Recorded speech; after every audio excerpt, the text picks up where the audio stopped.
असतील, ज्या पद्धतीने मुलींवर अन्याय झाला याची एक पारदर्शक इन्क्वायरी ही झालीच पाहिजे. त्याच्यासाठी एक SIT स्थापन करा आणि पार्लमेंटमध्ये एक ऑल पार्टी मीटिंग किंवा एक जॉईंट पार्लमेंटरी कमिटी करता येते सरकारला. त्याची एक मागणी केली की भारताचं शिक्षण पुढे कसं असावं किंवा नीटची परीक्षा. आता तुम्ही मला सांगा, UPSCची परीक्षा होते, त्याच्यात पेपर फुटतो का हो कधी? UPSCचा पेपर का नाही फुटत आणि नीटचाच पेपर का फुटतो? किंवा कोचिंग क्लासेस, तुम्हाला आश्चर्य वाटेल, अनेक कोचिंग क्लासेस असे आहेत त्यांचे IPO येत आहेत, म्हणजे इतके पैसे झालेत त्यांच्याकडे की आता ते मोठा व्यवसाय करून पब्लिकली लिस्टेड कंपनीज होणार आहेत. ते धक्कादायक नाही, शिक्षणाचं बाजारीकरण झालेलं नाही. मग या गोष्टीवर आम्ही नाही चर्चा करायची तर कोणी करायची?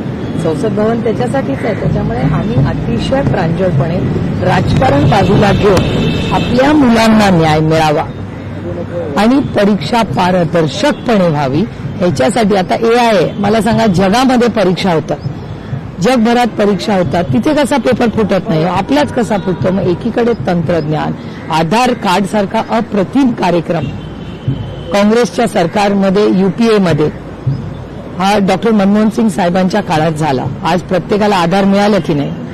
मग ते पारदर्शकपणे होऊ शकत. एक साधी नीटची परीक्षा सरकार नाही घेऊ शकत. आणि जो पेपर फोडतो, आता बिल आणलंय पण त्या बिलमध्ये मी तरी समाधानी नाही, राष्ट्रवादी नाही, इंडिया अलायन्स नाही, आणि हे तर सोडा, राजकारण होत राहील. एक पालक म्हणून पण आम्ही कोणी समाधानी नाही होत, कारण का नुसती शिक्षा होऊन हा प्रश्न सुटत नाही ना. तुम्ही लिकेजेस बंद करायला पाहिजे, शिक्षा वाढेल. पुढे काय, अजून कोणीतरी लीक केला परस्पर तंत्रज्ञानाचा चुकीचा वापर करून, तर त्याच्यावर प्रशासन कोणाचं असणार आहे? त्यामुळे मला विचाराल तर आम्ही खूप दुर्दैवी आहे की भारतामध्ये आज संसद भवनमध्ये, आणि आम्ही काय मागतोय, आम्ही एवढंच मानतोय की केंद्र सरकारने हा विषय गांभीर्याने घ्यावा आणि चर्चा करू ना. आता तुम्हाला आठवत असेल, बेलगामवर एवढा मोठा हल्ला झाला, ऑपरेशन सिंदूरच्या वेळी सगळे एक झाले की नाही देशाच्या हितासाठी? तर भारत सरकारने का नाही एक हात पुढे करावा आणि कॉन्फिडन्समध्ये घ्यावी विरोधी पक्षाला, आणि मिळून आपण पुढच्या पिढीचे प्रश्न सोडवण्यासाठीचं संसद भवन आहे ना. तुम्हाला यावेळेस म्हणजे पहिल्यांदा असं झालं की आम्ही संसदेत बसलो होतो आणि आवाज येत होते असा बॉम्ब हलका फुटल्यासारखा, तर आम्हाला कळेना की अरे हे आवाज कसले येत आहेत. तेव्हा आमच्या लक्षात आलं की टेअर गॅसच्या नळकांड्यांचे जे आवाज होते ते संसद भवनच्या लॉबीमध्ये आम्हाला ऐकू येत होते.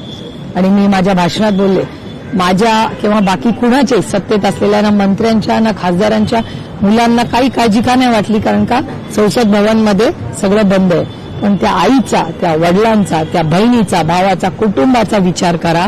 यांची मुलं जंतर मंतरला आंदोलन करत असतील, त्यांच्यावर काय त्या क्षणी जात असतील. तुमच्यासारखे अनेक रिपोर्टर पण लाईव्ह करत होते. कालच मी इंस्टाग्रामवर एक रील पाहिलं, एक पंजाबची मुलगी आहे, ती तिच्या भावाला शोधत होती आणि ती अपील करत होती की मी माझ्या भावाला शोधते, मला मदत करा. मला सांगा, ते भारतीय नाहीत का? त्यांना अधिकार नाही का? प्रेमाने जर पोरांशी कोणीतरी, आपल्या लेकरांशी, आपल्या मुलांशी, मुलींशी प्रेमाने कोणीतरी बोललं असतं तर कदाचित हा दिवस आलाच नसता ना. आपल्या मुलांवर आपण लाठीचार्ज करणं हे योग्य आहे का? मला सांगा, हे दुर्दैव आहे आणि भारताच्या इतिहासातला हा एक मोठा टर्निंग पॉईंट आहे. आज केंद्रीय गृहमंत्री अमित शहा पुण्याच्या दौऱ्यावरती आहे. लोकमान्य टिळक पुरस्कार अजित डोवालांना दिला जातो, परंतु त्यांच्या स्वागताच्या बॅनरवरती त्यांचा उल्लेख चाणक्य असा मुरलीधर मोहोळांकडनं करण्यात आला आहे. छत्रपती शिवाजी महाराजांचे फोटोज बॅनरवरती लावले. ही लोकशाही आहे, प्रत्येकाला बोलायचा अधिकार आहे. पण तुम्ही बघा ना, आज पुणेकर नुसती काँग्रेस पार्टीने म्हणणार नाही, कारण का माझं प्रशांत जगतापांशी बोलणं झालं काय. मी प्रशांत जगतापांना विचारलं की काय आंदोलन करताय. प्रशांत जगतापांनी मला सविस्तर सांगितलं की ताई, हे फक्त काँग्रेसचं आंदोलन नाही, हे पुणेकरांचं आंदोलन आहे आणि आम्ही कोणीही त्याच्यात राजकारण आणू शकत नाही. पण आमच्या आपल्या सगळ्यांची, ती काय फक्त कुणाची मुलं नाही, ती भारताची मुलं आहेत. त्या भारताच्या मुलं आणि मुलींवर ज्या पद्धतीने लाठीचार्ज झाला, ज्या पद्धतीने मुलींचे केस पकडले गेले, त्यांना म्हणजे खूप, म्हणजे मी बोलूही शकत नाहीत अशा गोष्टी मुलींवर घडल्या, अतिशय दुर्दैवी, आणि त्याचा आम्ही जाहीर निषेध करतो. पंतप्रधानांनी एक नवीन व्हिडिओ इंस्टाग्रामवर टाकला आहे.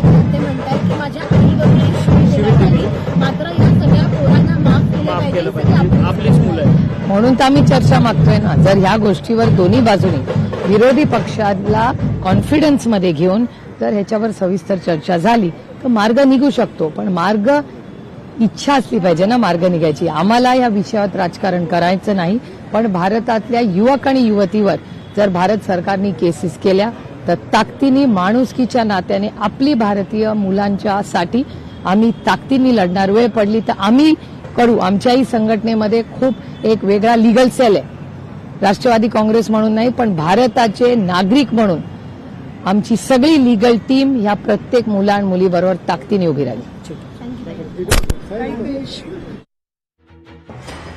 चौकशी झालीच पाहिजे अशा प्रकारची प्रतिक्रिया आता खासदार सुप्रिया सुळे यांनी दिली. तपास पारदर्शक व्हावा, एसआयटी स्थापन व्हावी.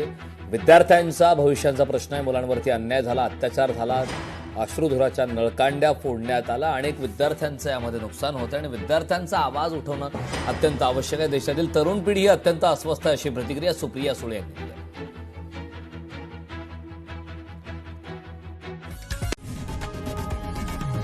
लोकशाही मराठी ऐका, पहा, जागरूक रहा.